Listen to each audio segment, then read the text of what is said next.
Hi, my name's Shiloh. They said it was just a small ask, a little gift from the trust my grandfather left me. But somehow, that gift became an expectation, then a demand. And when I didn't give in, they erased me. From the speeches, from the photos, even from the guest list. They called it family unity. But what do you call it when your parents sign off on forged documents and your sister gives your money to her fiancé before the wedding even starts? What would you do if your silence was the only thing keeping their version of the truth alive? Would you stay quiet or finally press play? It started with a laugh. A soft one, the kind that floats over roasted chicken and red wine. The kind you're expected to join in on whether or not the joke is at your expense. I laughed too. Not because it was funny, but because I've learned over the years that silence, in this house, often sounds like rebellion. And tonight, of all nights, I wasn't ready to be the rebel. Marjorie sat across from me, all teeth and pearls, fingers laced delicately over her fiancé's hand. Eldon, always sharp in appearance but dull behind the eyes, grinned like he'd just won a prize. And maybe he had. After all, he was marrying the favorite, the golden child, the one they never questioned, never challenged. Dinner was at my parents' place, Asheville, warm evening, the kind of North Carolina spring that makes the air feel forgiving. But nothing about this dinner was easy. So, Marjorie dragged the word out, swirling her wine. You're not using it, right? I mean, it's just sitting there. I didn't answer right away. I knew what she meant. We all did. She kept going. The trust, I mean. Grandpa's gift. Just a little bit. For the wedding. Not the whole thing. The room was silent for a half-beat too long, before Dolores, our mother, jumped in. Marjorie didn't mean anything by it, honey. Just thinking aloud, that's all. I smiled. Small. The kind of smile that says, I'm not angry, but I'm not agreeing either. Lowell, my father, cleared his throat.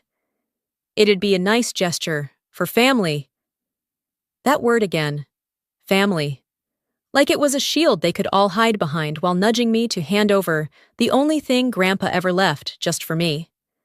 The money wasn't life-changing, not by most people's standards, but it was mine. Mine because I earned his respect when no one else did.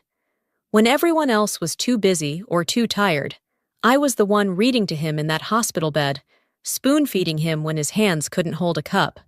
But to them, it was just there, just waiting to be reallocated. Eldon chimed in, smiling as if the whole thing were casual. We wouldn't even need much, just a portion. Think of it like a blessing. I chewed slower, set my fork down, and took a sip of water to cool the flame crawling up my neck. No one outright asked me. That's how they do things. They imply, nudge, create the atmosphere, then look surprised when you don't pick up on their hints. After dessert, apple pie I baked because no one else thought to bring anything, I stayed a little longer, helped clear the plates, laughed when someone made a half-hearted joke about Eldon needing a prenup, hugged everyone goodbye, but something inside me had already shifted. A few days later, I got the rehearsal dinner itinerary in the mail. A pretty little envelope with embossed calligraphy and floral trim. I opened it slowly, not sure why my gut had tightened the moment I saw my name. Except, it wasn't my name. Shayla was assigned to a table labeled Volunteer Coordination and Event Staff. No +1, no dietary notes, no seating near family. Marjorie's old college roommates were seated near the stage. Even our second cousin's toddler had a better spot. I read the card 3 times. Checked the email for the seating chart. It wasn't just a typo, it was a category. When people can't say what they mean, they spell it instead. I thought back to that dinner. How they laughed, how they looked at each other when I hesitated.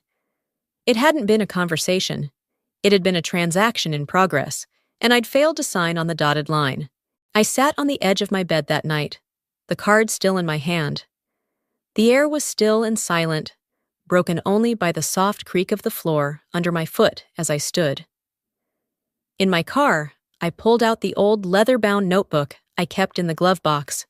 the one I used when my head was too loud to sleep. I flipped to the first clean page and wrote one sentence. Timeline of requests. They thought I'd forget, that I'd let it go. But not this time. I didn't plan to show up that Sunday, but when Mom left me a voicemail saying it was just a little brunch to go over last-minute wedding things, I knew better than to ignore it. If you skip one event, suddenly you're the selfish one, the ungrateful one, the one who always makes things harder than they have to be. So I went. The sun hadn't even fully warmed the porch steps when I pulled into their driveway. Fresh tulips lined the walkway, like everything was blooming right on schedule. Except me. I stood there for a moment outside the front door, listening to the muffled sound of clinking glasses and soft jazz spilling through the windows. Inside, the smell of citrus and maple syrup hit me like a wave of artificial sweetness. The table was a Pinterest dream. White cloth, pastel florals, handwritten place cards. Marjorie sat in her usual spot, already radiant before noon. Eldon looked bored but polished. Dad had his polite smile on. And Mom floated between seats, topping off mimosa glasses like a hostess in a Southern magazine spread. "Shiloh, there you are," she said with a tone that made it sound like I was 10 minutes late, even though I wasn't. "We were just saying how lovely this weather is for a garden ceremony." I smiled. Neutral.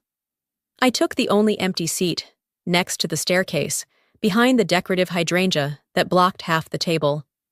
Nobody asked how I was. Instead, Marjorie launched right in, eyes wide with that sugar-coated concern she wore so well. "So, I was thinking," she said, spooning fruit onto her plate like it was just a normal Sunday thought. "The trust. It's not like you can really touch it yet, right? Not unless it's for something important. And, well, a wedding is important." I didn't flinch. Just buttered my toast slowly. She went on. "I mean, it's not the whole thing. Just a little help. Eldon and I are trying to make this day magical for everyone, for the family." Dad chimed in without looking at me.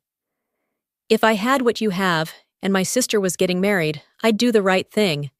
Mom added gently, "Sweetheart, no one's pressuring you. But this is a once-in-a-lifetime moment for your sister. Would it really hurt to help?" That word again. Help. As if I hadn't spent most of my 20s helping this family in ways no one remembered. The pressure didn't come from what they said. It came from how they said it. Everyone speaking softly, smiling, lowering their voices like I was the one overreacting just by breathing heavier than normal. I folded my napkin into my lap. My fingers dug into the fabric. I didn't speak, not yet. Because if I did, it wouldn't come out peaceful. They shifted the conversation, but the air was still thick with what hadn't been said. I noticed how Marjorie leaned into Eldon like he was the safest place in the room. How Dad avoided my eyes. How Mom refilled my orange juice, even though I hadn't taken a sip. Eventually, as we were finishing the last bites of quiche, Eldon leaned toward me. His voice was low, controlled. "We could have just asked for a loan, you know," he said, "but I guess we hoped you'd step up." I turned my head and met his eyes. There was nothing warm in mine. "You hoped I'd break quietly," I said, voice steady. "Sorry to disappoint." Then I stood up. Not in a scene-making way, just enough to draw their attention as I tucked in my chair and walked out through the front door without another word. No one followed. Back at home, I moved through the kitchen in silence, set my keys on the counter, poured a glass of water, and let it sit there untouched. Then I powered up my laptop. The screen glowed soft against the dim afternoon light. I created a folder on my desktop, named it Inheritance Pressure, Docs. Inside it, I uploaded a photo of the seating card with my name misspelled. Next, I scanned the brunch menu. Mom had printed them herself. On the bottom corner, "With love from the whole family." I attached a copy of that too, for the file. Then I opened the notebook from my glove box, transcribed everything I could remember from brunch. Who said what, their tone, their phrasing, because the only thing more dangerous than being ignored is being underestimated. Later that week, I returned to my parents' house for what was supposed to be a casual coffee visit. Nothing formal. Just a few family friends passing through town, one of my aunts, and the usual kitchen chaos Marjorie thrived in. She had her hosting voice on, smooth, cheerful, and just theatrical enough to make strangers think we were the kind of family you envy. I stayed near the edge of the living room, perched on the arm of the couch with a mug in hand, quietly observing. I've always known how to make myself small in that house. Not invisible, just easily ignored. As the group eased into that familiar late-afternoon lull, when caffeine fades and the real talk begins, Marjorie launched into one of her stories. I didn't look up at first, but then I heard it, my grandfather's name. "Grandpa used to tell me I had his spirit," she said, smiling warmly. "He always said I reminded him of his mother, strong, decisive, stubborn as all get out." Light chuckles rippled through the group. She leaned in, her voice softening. "We both sat with him when he got really sick, you know. Stayed up with him some nights, even when he couldn't speak anymore." I didn't breathe. She went on, weaving her version of a bedside vigil neither she nor Eldon had attended for more than a few short visits. I was there every night for 2 months. 2 long, unraveling months. I knew which days the pain meds didn't work. I knew what kind of pudding he hated. I knew the sound of his breathing when he slept and when he pretended to. But in her version, I had vanished, not forgotten, just omitted. And no one corrected her. Not Dad, not Mom, not the aunt who knew better. They all just smiled, nodded, sipped their coffee. I stayed silent, not because I lacked words, but because I knew they wouldn't land. I'd learned that lesson years ago. Truth has no weight in a room full of rehearsed memories. So I drank the rest of my lukewarm coffee and excused myself to the hallway. I stood there a moment, pretending to scroll my phone just to reset. That's when I saw it. The living room photo wall had been rearranged. New frames, fresh prints. Front and center now hung a candid from Marjorie and Eldon's engagement party. It looked staged, like something from a lifestyle blog. Everyone beaming, champagne in hand, coordinated outfits. The picture that used to be there, the one from Grandpa's final birthday, where I stood next to him while he held my hand, was gone. I checked the rest of the frames, just to be sure. Maybe they'd moved it somewhere else. Maybe it was in a smaller spot, or upstairs. It wasn't. I stood there longer than I should have, staring at a wall that used to carry pieces of my history and now carried only their highlight reel. Later that evening, I drove home in silence. No music, just the hum of the road and the tension in my jaw. I didn't call anyone. I didn't cry. I just walked into my apartment, placed my bag on the counter, and opened my laptop. Created a new subfolder. Revision attempts, verbal and visual. I uploaded a screenshot from a video I'd saved. Me reading to Grandpa by his hospital bed. I still had it, tucked away in a forgotten USB drive. Then, I opened my wall calendar, flipped to the current month, and with a black pen, I wrote across the top margin. You can only be erased if you let them write the ending. The following morning, as I sipped coffee alone by my window, my phone buzzed. It was a message from Veda. "Let me know when you're ready to talk legal lines." I stared at the screen for a long while. I wasn't ready. Not yet. But I was getting close. By the time Sunday rolled around, the air had shifted again. A text from Mom, short and clipped, read, "Stop by tonight. Quick dinner, just us." That was all. No emojis, no warmth, no hint of whether this was a casual invite or another carefully staged performance. I knew better than to assume. I left the studio just after 5. The kiln was still warm from the last firing, and the glaze hadn't fully set on a batch of bowls I'd promised for next weekend's market. But I closed up anyway, pulled on a clean jacket, and made the familiar drive across town. Every time I passed the corner gas station, I felt a pinch in my chest. That was where Grandpa used to buy me grape soda as a kid, always whispering, "Don't tell your mama." That sort of loyalty felt like folklore now. When I pulled into the driveway, it was already dusk. Porch lights glowed, casting long shadows across the brick steps. I walked up slowly, careful, like the air might shatter if I moved too fast. Inside, the living room lights were dim, and the table was already set. No food, no clinking dishes, just 4 chairs pulled neatly into place. My parents on one side, Marjorie and Eldon across from them. My seat sat alone at the head of the table. They didn't call it a meeting, but it was one.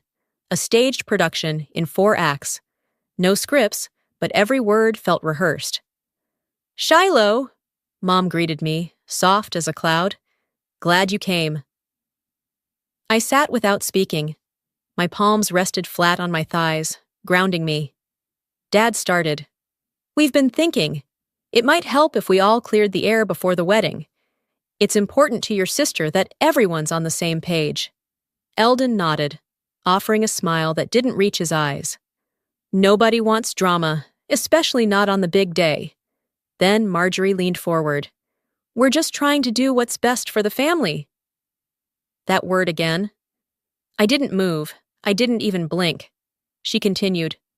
"I know you feel protective of the trust, but it's not like it's doing anything right now. It's just sitting there while we're trying to build something." Dad followed up like he'd been cued. "If it were me in your shoes, I'd want to see my sister happy. This could really help set them up." And finally, Mom landed the finishing blow. "You've always been the steady one, the thoughtful one. This bitterness, it doesn't look good on you, sweetheart." Ah, there it was. The setup, the spin. "You've changed." That was the new narrative, that I was the difficult one, the one making this hard. Not them, not the pressure, not the slow erosion of boundaries. Just me, with my reluctance, my refusal, my resistance. I exhaled slowly, my fingers curling into the fabric of my jeans. "You think this is about money," I said, voice steady. "It's not." Eldon raised a brow. "Then what is it about?" I looked at each of them. My sister, so polished and righteous. My parents, clinging to comfort. Eldon, smug in his calculated distance. "This isn't a request," I said. "It's a campaign, and I'm not part of it." The room fell quiet. Not a stunned silence, just stalled. Like they hadn't planned for me to push back with actual words. Dad cleared his throat. "We're worried about your attitude lately. This isn't you." I tilted my head, letting the irony soak. "So now I'm the angry one," I said, half to myself. "After months of being cornered with a smile, now I'm the problem." No one corrected me. I reached into my coat pocket and set my phone on the table. Screen up, recording timer blinking. 14:27. They all looked at it. "I don't argue anymore," I said. "I document." Then I stood up, calm as I had entered. Mom started to say something, maybe to pull it back, maybe to soften what couldn't be softened anymore. But I was already walking. Back at my apartment, I didn't waste time.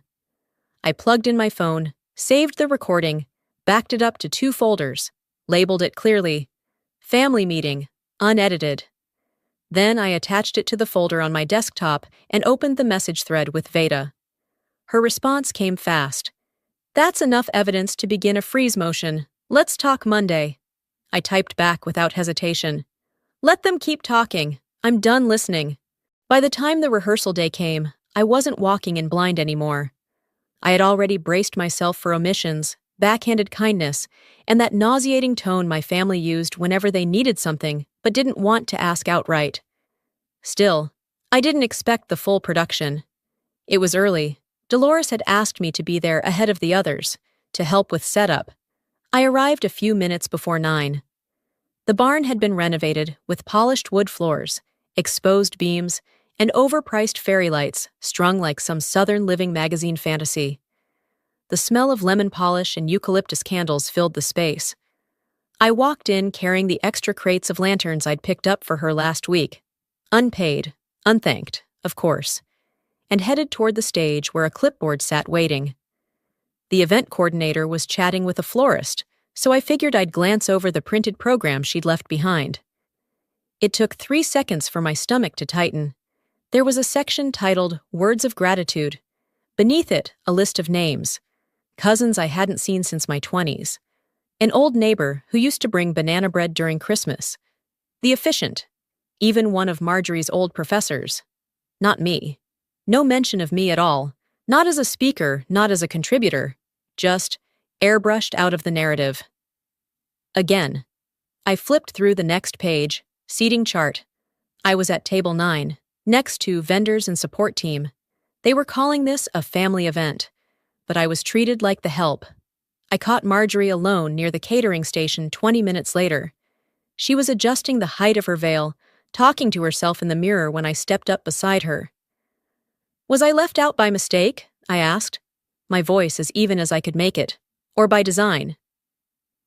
She blinked, looked at me through the reflection, and didn't miss a beat. You've always hated speaking in front of people, haven't you? It wasn't a denial. It wasn't even a good lie. It was deflection, polished and delivered with a practiced smile. I paid for the lighting, I said quietly. And the backup generator.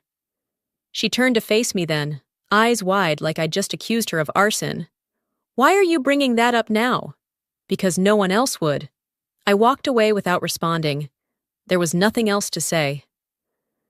That evening, just after I'd showered and pulled on an old college sweatshirt, my phone buzzed on the counter. It was Lacey, my closest friend since high school. Someone who knew every version of me, from braces to breakdowns. Hey, her message began. Wanted to give you a heads up. Marjorie reached out. She asked if I could talk to you, said she's worried you're isolating and that she's really overwhelmed. Hope that's okay. There it was.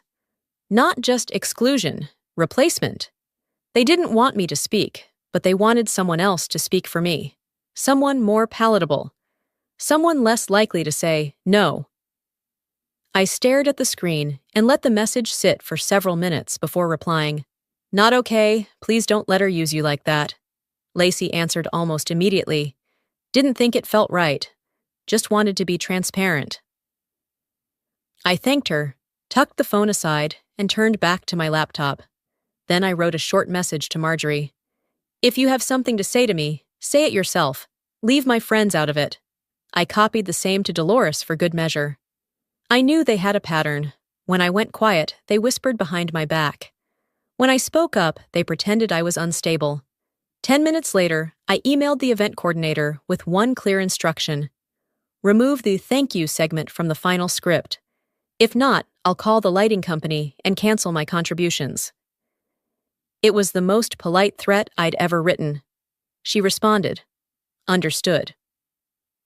That night, I went into my bedroom, opened the drawer in my nightstand, and pulled out a small USB drive I hadn't touched in years. On it was a video Grandpa had recorded for me on my 23rd birthday. Just 30 seconds long. Him, sitting on the porch in his Sunday shirt, saying what he always said when things got hard. Don't bend yourself into silence just to make them comfortable. You weren't made to be quiet. I renamed the file Last Word. Then I saved a copy to a second drive and placed it inside a small padded envelope. Back on my laptop, I opened the legal folder and saw Veda's message waiting.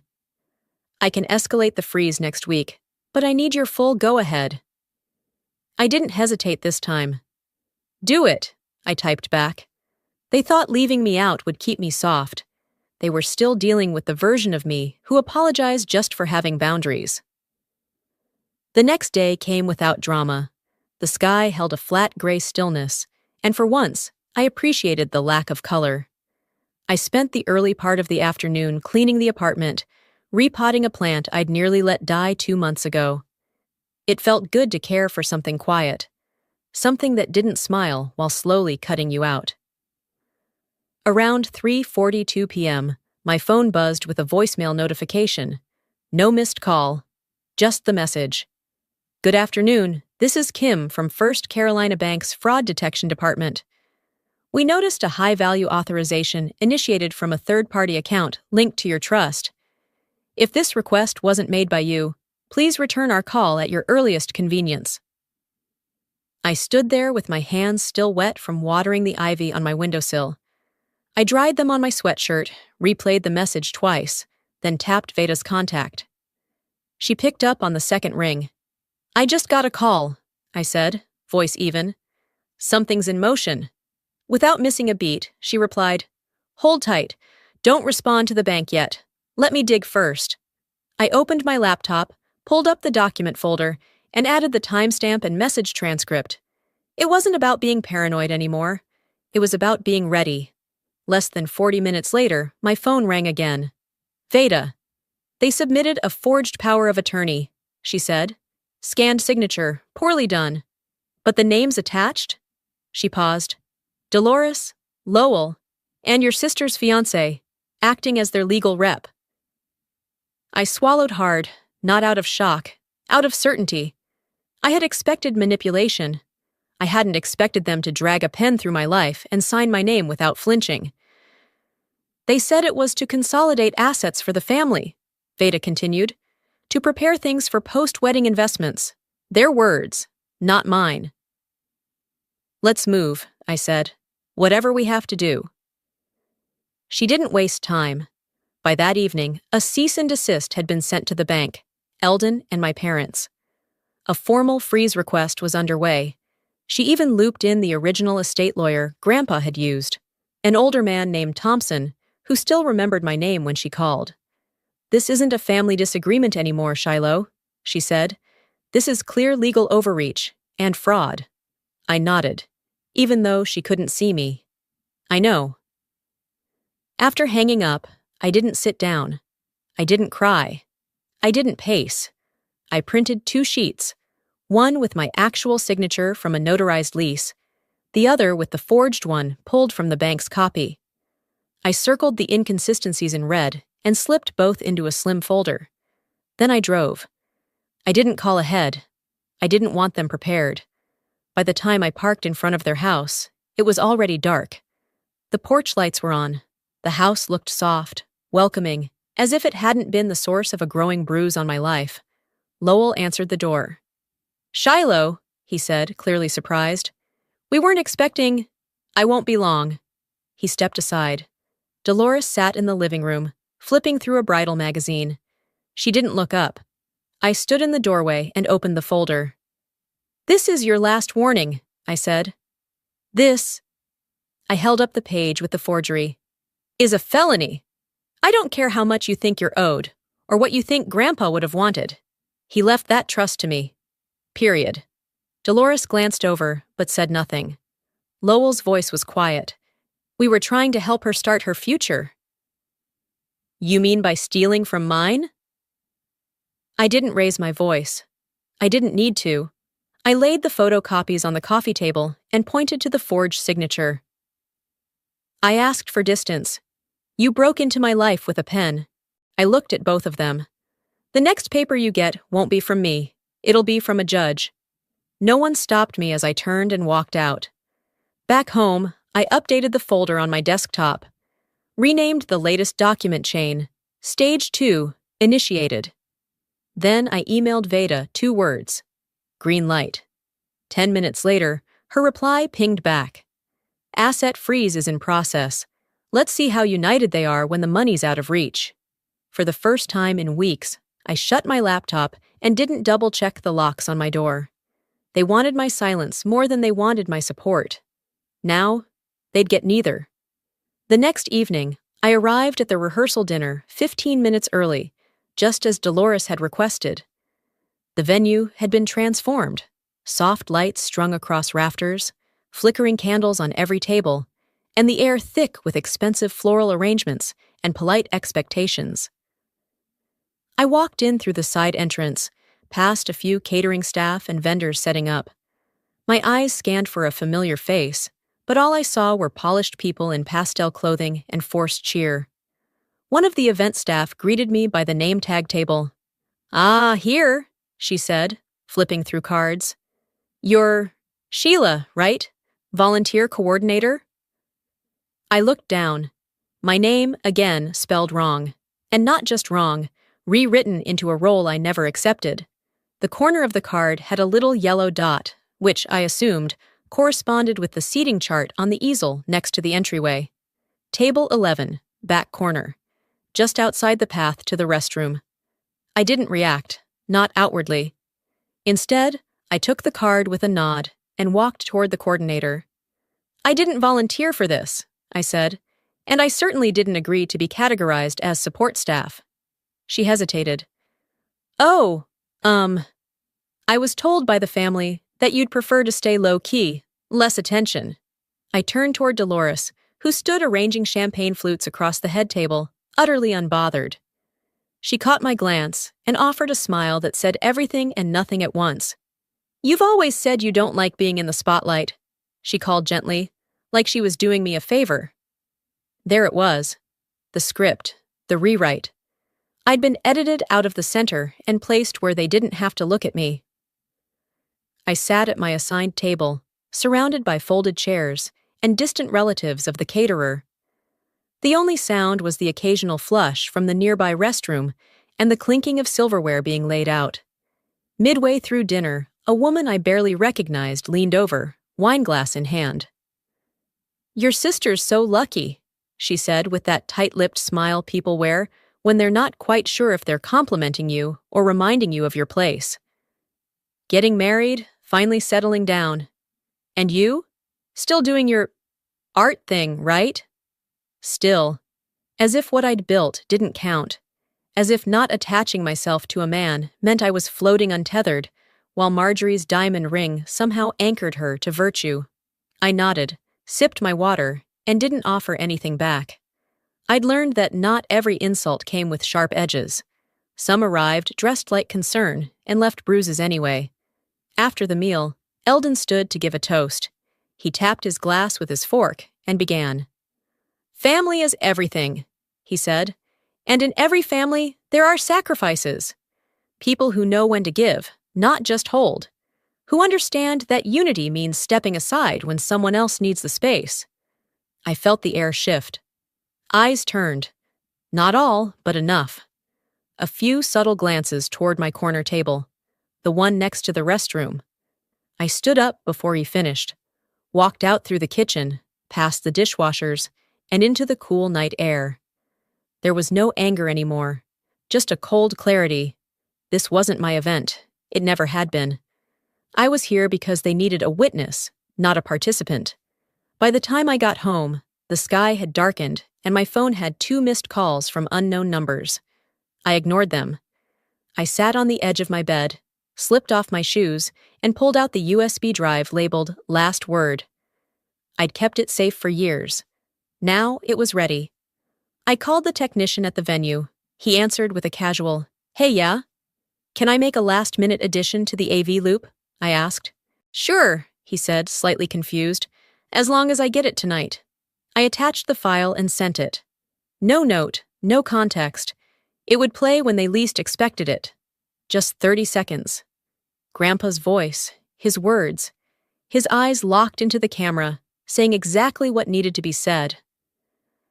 Back in my room, I changed into a sweatshirt, closed my laptop, and glanced at my phone once more.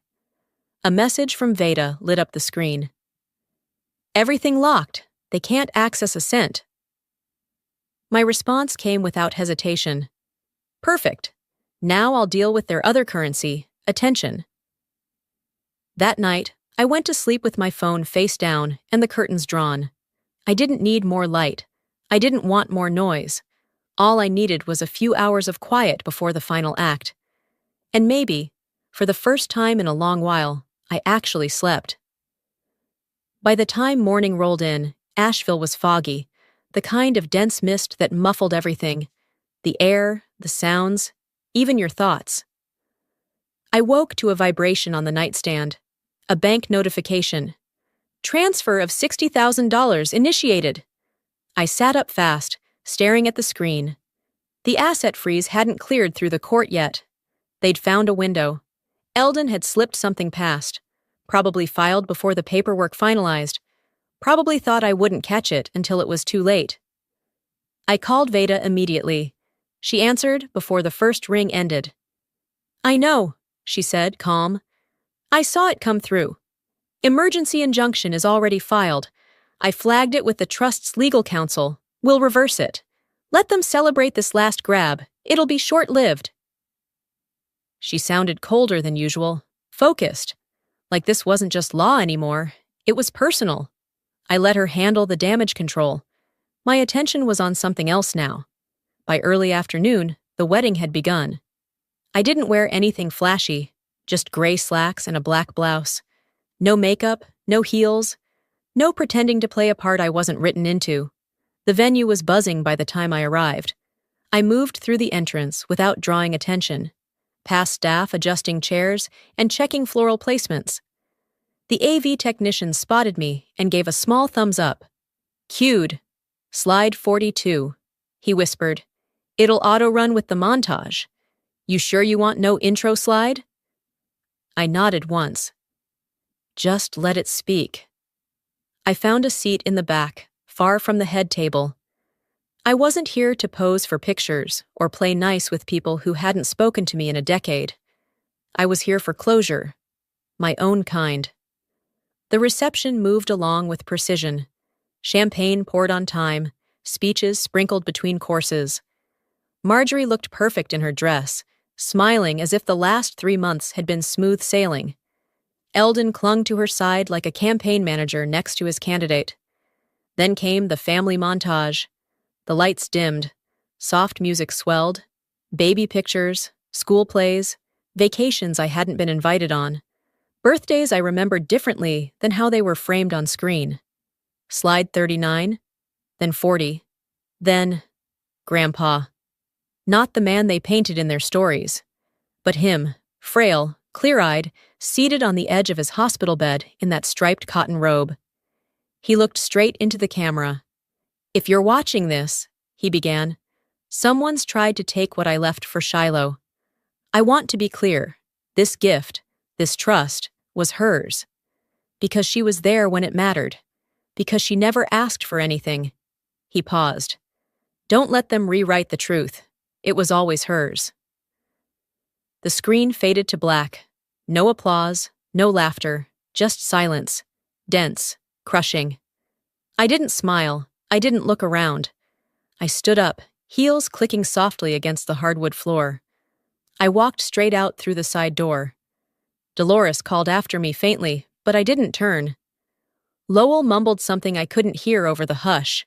Eldon followed me out into the night air. "That wasn't necessary," he snapped, voice sharp. "You humiliated her." I turned to face him. Calm. Cold. She earned it. I just pressed play. Back at my apartment, I changed into something soft and clean. I didn't bother hanging my clothes. I didn't text anyone. Instead, I wrote one last message to the estate attorney Grandpa had trusted most. Subject line, full asset protection. No family access. Body, make it final. No anger, no flourish, just the line I'd drawn. Then I opened the family group chat, scrolled through the years of photos, jokes, passive-aggressive recipes, and holiday plans, and deleted it.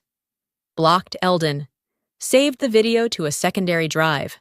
Labeled it, proof, not for revenge, but for clarity. And just like that, it was over. I didn't destroy their wedding. I simply refused to perform in it. 2 weeks passed. The silence was the first thing I noticed. No photos on social media. No wedding videos posted. No hashtags in celebration. Marjorie and Eldon, the couple who documented every brunch and boutique candle, suddenly fell off the grid. I wasn't surprised. Reputation, for them, had always been a carefully edited storyline. When the narrative cracked, so did their need for an audience. Word traveled through the extended family like smoke, visible, but no one dared admit they smelled it. Cousin Dana mentioned at Sunday church that something awkward had happened at the reception. Aunt Lillian whispered to a neighbor that Marjorie had been sabotaged by someone jealous. No one mentioned me directly, but I knew, the kind of knowing that doesn't need confirmation. I kept to myself, didn't respond to voicemails, let emails go unread. I didn't block anyone else, but I stopped offering answers. Let them sit with the questions they never asked out loud. That Friday, a courier arrived at my parents' house with a sealed manila envelope. It was thick, heavy with intention. Inside, they found three things. The first, a certified printout from the trust's legal custodian, clearly detailing the irrevocable freeze and final reassignment. My name. No co-signers, no exceptions. The second, a personal check for exactly $1, made out to Marjorie. And the third, a note, handwritten in black ink on plain white stationery. This is the last time anything with my name goes toward your happiness. Dolores didn't read it out loud. Lowell didn't comment. Marjorie, according to what I later heard from a mutual friend, tore the check in half immediately, but didn't throw away the envelope. I imagined it sitting in a drawer now. Stiff paper, sharp corners, something that wouldn't let her forget. Meanwhile, I cleaned out my apartment. Not for a move, but for a reset. I boxed up old studio supplies I hadn't used since last winter, organized shelves, deleted files I no longer needed, reclaimed space. That weekend, I walked by Grandpa's old bakery. The sign had been taken down years ago, replaced by a cafe that never seemed to last longer than a season. But the building remained, quiet and sun-washed, with the same tile floor we used to mop together when I was 12. I pushed the door open. The new owner, a young guy named Jordan, greeted me from behind the counter. "I'm just looking," I said, stepping into the space like it still belonged to me. In some small way, it did. Before leaving, I handed him a flyer. Simple print, black and white. Coming soon, small batch ceramics by Shiloh. No flourish, no logo, just a new beginning. Later that night, I sat by my window watering a pothos plant that had once drooped from neglect. It was vibrant now, green, steady, like something that didn't need permission to survive. My phone buzzed. An old voicemail from Grandpa still lived in my saved folder. I hadn't listened to it since the night he passed, but somehow my thumb hovered over it now. His voice came through, soft, raspy, unmistakably him. "Some people don't change, Shiloh. They just get better at being who they've always been. But you have the courage to choose." I smiled. Then I deleted it. Not because it hurt, but because I didn't need to carry it anymore to remember who I was. The following week, at a cousin's birthday party, the family gathered at a long wooden table under string lights. The air buzzed with soft laughter and the clinking of forks on plates. Stories were told. Toasts made. At the end of the table, one seat was left empty. Not because someone forgot, not because of a late RSVP, but because everyone knew who it was for. No one mentioned my name, but nobody sat there either. And in that silence, I found a peace more honest than any apology they could offer. Some endings don't come with closure. They come with clarity. And I was finally free. Looking back, I didn't just walk away from my family. I walked toward myself. Sometimes the hardest battles we fight aren't loud. They happen in kitchens, in silence, in the spaces where we're expected to stay quiet for the sake of peace. But peace without respect isn't peace at all. It's surrender. I learned that protecting your boundaries doesn't make you cruel. Saying no doesn't make you unloving. And walking away doesn't make you weak. It means you finally chose you. Maybe you've been the invisible one, the one expected to give, stay calm, be reasonable. If this story found its way to you, maybe it's because your silence has gone on long enough. Now I'd love to hear from you. Have you ever been pushed into a role that wasn't yours, just to keep the family together? Do you believe family loyalty should have limits? Or is that too risky to say out loud? Let's talk about it.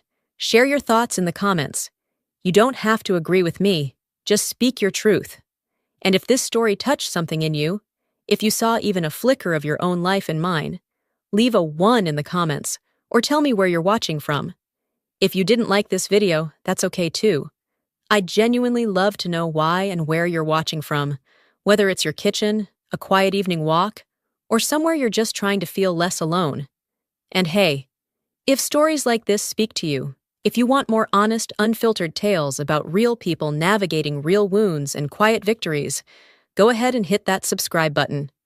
I've got more stories to share. Some painful, some hopeful, all true. You being here? That already means something. Thank you for listening.